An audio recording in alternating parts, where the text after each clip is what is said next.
it's Chantelle from Fiberific here. Here at Fiberific, we like to talk about all things yarncraft related, that's knitting, crochet, spinning, weaving, anything. In this video, I wanted to talk to you about terminology that we use in our yarn crafts. Some of them can be used across multiple crafts. Some of them are specific to either knitting or to crochet. Got a few different languages going on here. So the thing I wanted to talk to you today, or the term I wanted to talk to you today, was tinking and frogging. Now they both basically mean to rip it all back and fix your problems, okay? So if someone talks about how, I found a mistake in my sweater and I had to frog it back.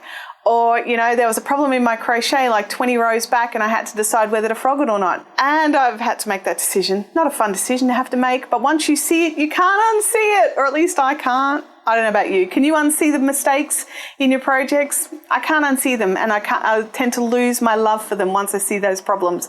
So I'm that person who goes, you know what? You should probably pull that back. I am definitely not the person to ask if you are trying to not have to do the pullback work. So we talk about frogging it. So if you've got a huge amount to pull back, it's easier just to pull out your needles and just rip it back. Frog it, rip it, rip it, rip it. You're a frog.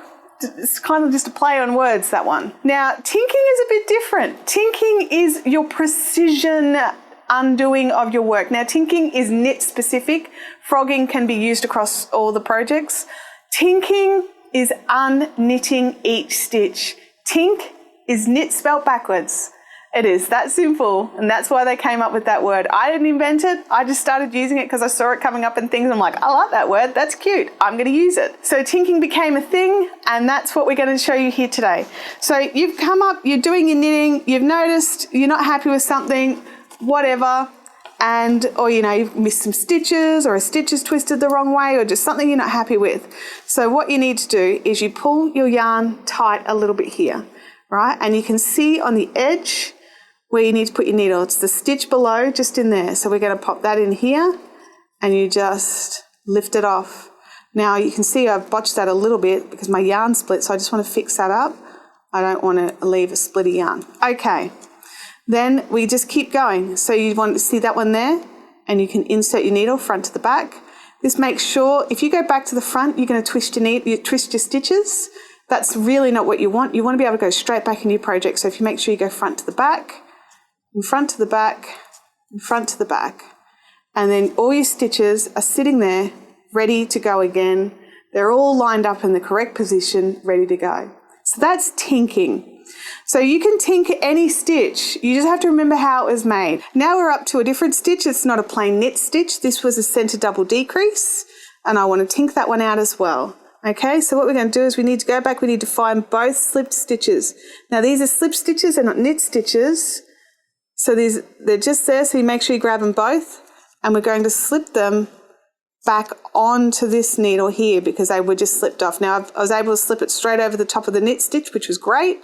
It doesn't matter if it just plops straight on it, because when you tink that stitch out, it's going to slide out anyway. Now because these are twisted because they were slipped as if you knit, you want to get into the other side to line them back up properly. And now look at that. They're all sitting there waiting to be turned back into a center double decrease and knit across. We fixed our problem. So you can tink using knit styles of either continental or throwing skills. So if your yarn's in your left or your right hand, it doesn't matter. The important thing is having the tension on the stitch so you can see where you're working. If you've got another way that you like to tink your stitches, or if you prefer not to rip them out at all, let me know in the comments down below. If you like this video, hit the like button. If you don't want to miss any future uploads, make sure you hit that subscribe button. I'll catch you in the next video. Bye for now.